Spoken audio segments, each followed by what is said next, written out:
I said, she may not be here physically, hindi lang natin nakikita, pero yung trabaho na kailangan niyang gawin for the office is still being done. Ano lang, minsan virtual, minsan ghost.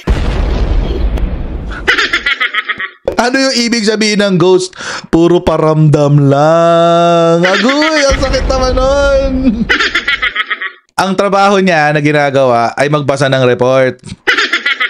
Wala siyang action, so mag-iiwan lang siya ng instruction. O magbabasa ako ng report, mag-iiwan ako ng instruction. So ito gawin nyo, ito gawin nyo, ito gawin nyo. Pak! O, trabaho na yan. Baka nga hindi pa siya ang gumagawa nun eh. Baka may assistant pa nga siya na nandoon na magsusat. Ikaw na bahala dyan. Ikaw na bahala magdesisyon dyan. Pinoprotekta lang talaga ng Supreme Court at saka ng Senado tong si Sara Duterte. Pero she really deserves times 10 impeachment, guys.